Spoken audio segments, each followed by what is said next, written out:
My last election. Yeah, After my election, I have more flexibility. Yeah, I understand. I transmit this information to Vladimir and understand what.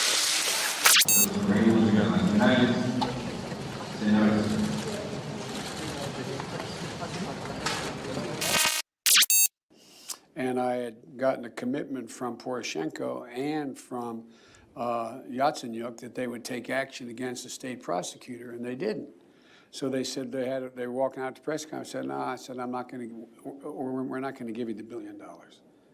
They said, you have no authority. You're not the president. The president said. I said, call him. I said, I'm telling you, you're not getting the $1 billion. I said, you're not getting the $1 billion. I'm going to be leaving here. And I think it was, 6 hours? I said, I'm leaving in 6 hours. If the prosecutor's not fired, you're not getting the money. Well, son of a bitch. Got fired. Folks, you hear the news. Once again, Putin and the Russians are trying to engage in our elections and decide who the president's going to be. And this time I'm the object of their attention. Because Putin knows if I am president of the United States, his days of tyranny and trying to intimidate the United States and those in Eastern Europe are over. I'm going to stand up to him. He's a bully, just like the president. And I know he doesn't want me to be president, but to tell you what, when I'm president, things are going to change. Yeah. Mr. Putin, the American people decide their elections, not you. Well, look, I've had a lot to say about it. I want to bring on our friend, Colonel Bill Potterton. Welcome back to the program, sir. Mancow, good to be here with you and your audience. It's a shame that every time I end up talking to you, it's due to a failure of American leadership. So, look, I've been vocal about all of this, and I don't want to repeat myself, but quickly, just to bring you up to speed, where your host is at, I haven't believed the media narrative on this a little bit. It rings untrue to me. Remember, Ukraine had the perfect tape that would implicate Trump in with Russia. So they lied. We know that Pelosi and Biden family, all of them have money they launder, I believe, through Ukraine. So, look, I want you to, what's really going on? I don't think the American, I heard on the radio on the way here to do this that the people that are standing up for their country in Ukraine, the people that are fighting back, I mean, if there was ever a sales job for our Second Amendment, sometimes people need to have guns to protect their homes. The people of Ukraine are standing up. They're Nazis. They're Nazis. Okay. So, if you're a nationalist and if you believe in protecting your home, it's the same here in America, right? If you believe in guns or you're a Nazi. No, they're protecting their homeland. But, look, what's your take on it, Colonel? Well, I mean, first off, the Ukrainian people have been really good allies to the United States. I mean, they've been in Iraq, they've been in Afghanistan, they've fought with us, they bled with us, and really, it boils down to just a failure of American leadership on the world stage. And I mean, this has been a long time coming, since 2008, really. If you remember, the Russians invaded Georgia back then. President Bush at that time couldn't do anything because it was all, Bush lied, people died type stuff. And he was really tied down with Iraq. That enabled it. Then you go to 2009 and you had a Secretary of State in Hillary Clinton goes over and hits up her version of the Secretary of State, Lavrov, there in the Soviet Union, Russia. They want it to be the Soviet Union, with a big red button for reset. Yeah. In that. Colonel, do they really want to return to USSR, or is it simply the fact that, and I'm not sticking for Putin, the people that are hurting right now, it's not our elite. I'm just back from CPAC. Look, the talk is sanctions don't work. It's a joke. Everybody knows this. So if we had forces in Cuba, which we had before, or we had armed forces and bio weapons, diseases, chemical weapons being amassed on our Canadian border or Mexican border, we'd fight back. Isn't that what Putin's doing, really? Isn't he saying, look, they can't be in NATO and you can't put an army on our and we don't want your American bases building chemical warfare. Isn't that what's going on? No, not really. Okay. Well, that's the talk. Set me straight. That's why I have you on. Generally, Ukraine has been trying to get into NATO and align itself more with the EU since 2014. since Putin invaded the Donbass. Yeah, Putin's not really. He's more of a Russian empire. He's more of a czarist following Tsar Nicholas, more than a Soviet hand. I mean, the crumbling of the Soviet Union was the worst thing that ever happened to him, and it fractured his psyche. He wants to bring that power back. So that's what this is about. It has nothing to do with it has nothing to do with the UN. It has nothing to do with NATO. It has nothing to do with us having chemical weapons there and troops there. Well, we've never had troops in Ukraine, and quite honestly, even since 2014, NATO has pushed back on Ukrainian involvement or becoming a member of NATO. Yeah. Where does it go from here? I guess what do you mean in Ukraine? And I don't know. Ukraine goes to Russia. Is that what we're going to see happen? I think that it's a possibility that Ukraine's going to win. I mean, Be great. Time is on Ukraine's side slightly. You've seen over the last 4 days the entire EU community, the entire NATO community, Germany and even France now coming along and issuing sanctions. Germany now giving lethal aid to Ukraine. Something I don't think Putin really realized it was going to happen. He thought NATO would be fractured. NATO, you really see that there's a division between what was old NATO, you're talking Germany, France, Italy, and then new NATO, which was the ones that were under the former Warsaw Pact, Poland, Estonia, Latvia, Lithuania. And they both saw different directions for NATO. The former Warsaw Pact countries always pushed for NATO as Russia as their primary aggressor and to defend against Russia. Those countries are now saying, told you so. Yeah. And go ahead. No. Is China behind all this? Sun Tzu, The Art of War, keep your enemies fighting? No, but it's really actually very interesting because, I mean, you realize that Russians are an Asiatic people. They're what? They're Asiatic. Okay, yeah. So actually, Prime Minister Xi just 3 days ago now, had a meeting with Kim Jong-un in North Korea. And he said, hey, we're going to have stronger ties due to the new situation, although he never came out with the new situation. So, I mean, stronger ties with who, brother? Kim Jong-un of North Korea. They're going to have stronger ties. He's not saying stronger ties with Russia. Well, they've already been. I mean, they cozied up, him and Putin cozied up very heavily during the Olympics, the Winter Olympics in Beijing. So what you really want to see, and then there's some other reporting of Emperor Xi saying it's 2022 will be the dawn of the Asiatic Empire. So they're holy shit working hand in hand. China. Does that scare you, brother? It does, but China's the enemy, right?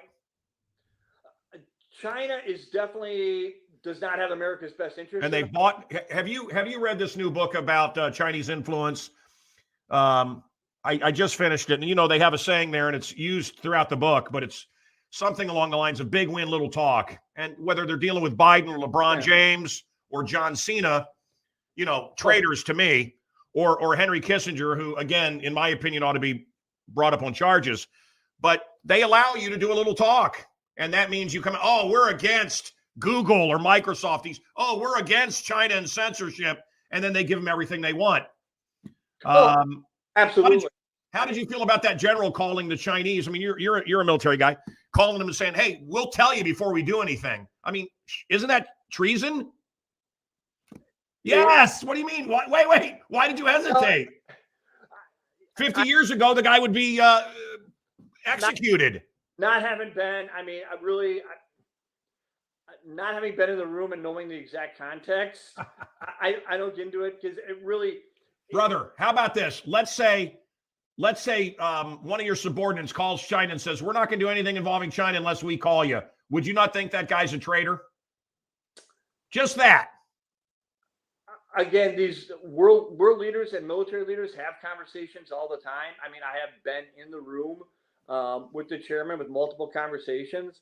So not knowing the full context, I find it concerning of the conversation of it. Okay. But the mill-to-mill conversations are actually very important to de-escalate. which you're not seeing now. Let me ask you this. Would any of this have happened under Trump? I don't believe so. Not at all. Why? Because President Trump projected strength, and also the fact that they turned around and people, his detractors said, well, he's unpredictable. Well, and the world stage, unpredictability is actually fairly good because you don't know. So you had strength. Yeah. Again, Yeah. really, it boils down to economic independence or energy independence.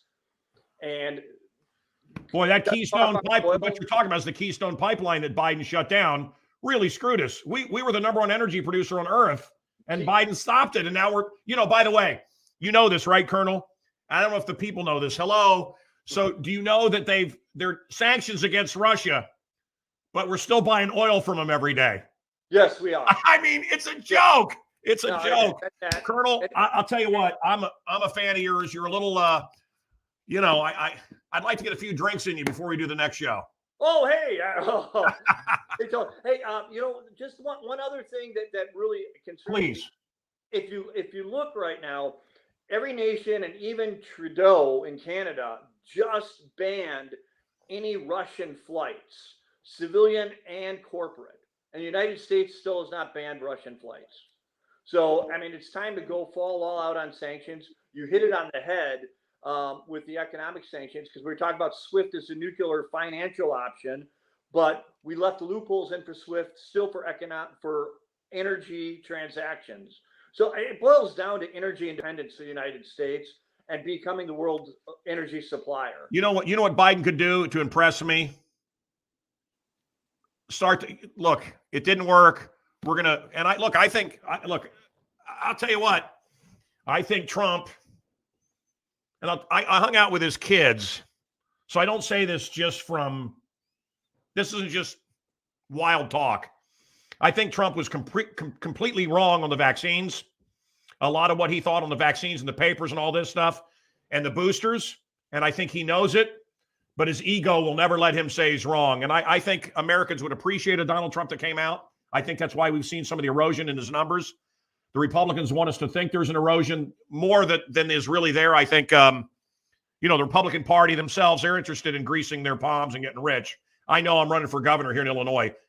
Look, my dog could be governor if I had money. If I had money for the dog, a little peanut. And I'm off subject here, but quickly, the Republican candidate in Illinois, are you ready? A black guy that is BLM and defund the cops. Does that sound like any Republican you've ever met? No. Okay, so that tells you how full of shit they are. And I went and talked to a guy named Tim, I think, and he said, we'll get you in. I think he said 2 million, maybe it was 4 million, just to get invited to the party. And look, we see it with these rhinos now, marching off to war again. I've seen it my whole life. We've always been at war. They've used guys like you. I'm sure you feel the same way. We're so concerned about the borders of Ukraine, the democracy of Ukraine. Ukraine's a dictatorship. They have no free speech. And their borders are, I love that, the sacred borders. Have you heard that expression yet? The sacred borders of the Ukraine. Well, Biden has our borders open, and of course, they're shipping as many as they can into Florida so that they can destroy that little free spot, what's left in America. So it's hard for me and others as we preach democracy. We're so concerned about democracy. Well, we've seen a real destruction of our democracy over the last 3 years, I think. My take on it. But here we go, marching off to war again. We heard the war drums, and here we are. And you don't think we'll put boys there? You don't think we're going to send our own there?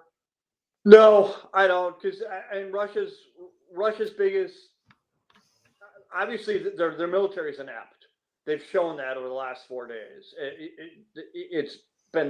They've been horrible. I think that everyone within the community is completely shocked at what we thought with the Russian soldiers, 10 feet tall, going to storm in. So either it was a huge strategic miscalculation by Putin thinking that the Ukrainian people wouldn't stand up and fight for themselves, or they're just completely inept. Have you?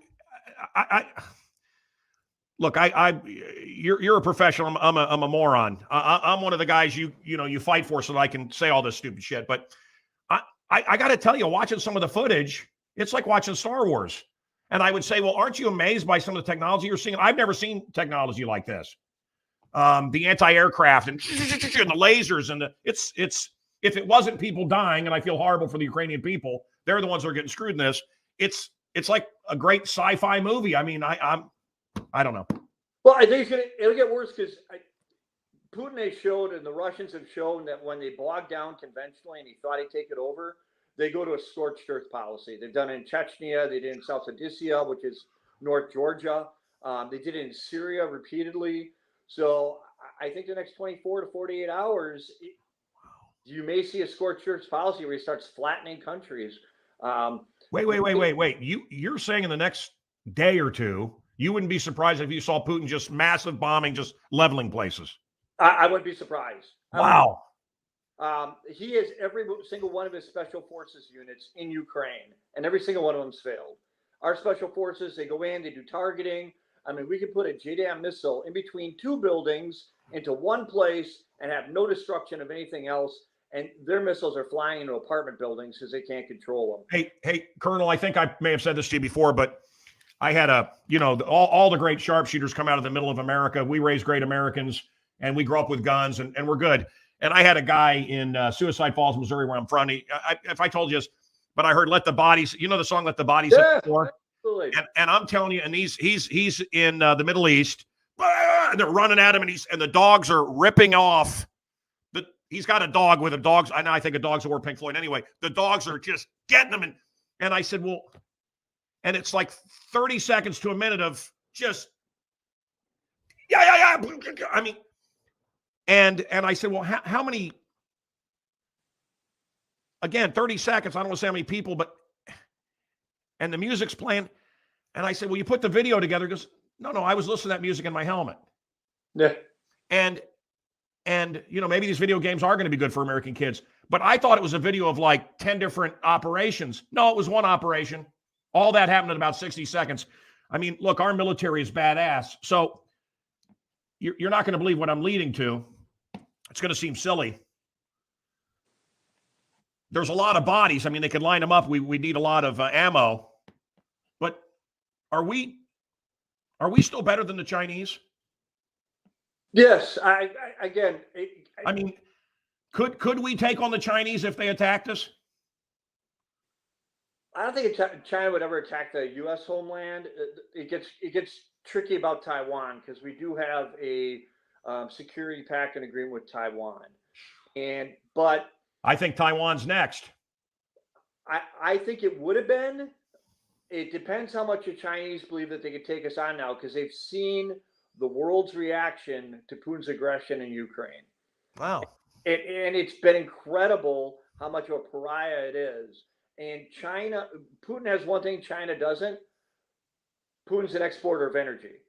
We get a lot of Taiwan, Vietnam, and Japan still export a lot of our goods that you see, at the local store, right? China's the largest, but we can go without that. So China, I think, is watching with bated breath with how the world reacted. And the world has reacted. I think it's completely shocked Putin.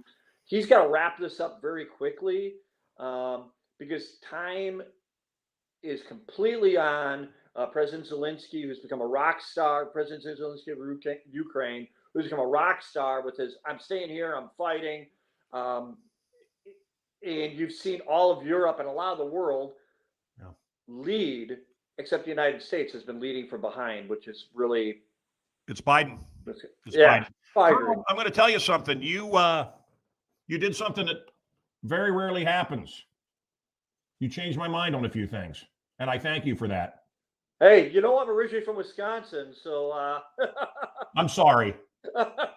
Hey, do you like big women? I mean big.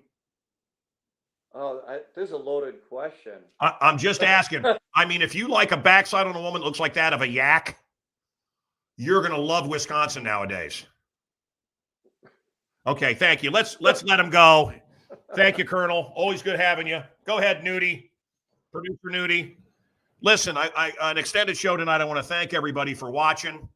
I am still running for governor. I'm not willing to sell my soul, however.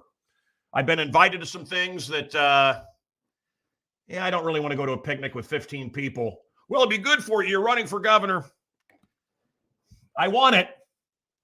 I'd be the best.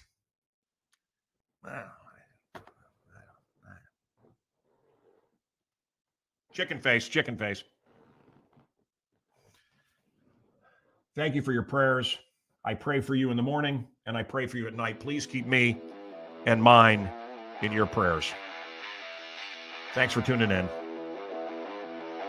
Much love. Good night.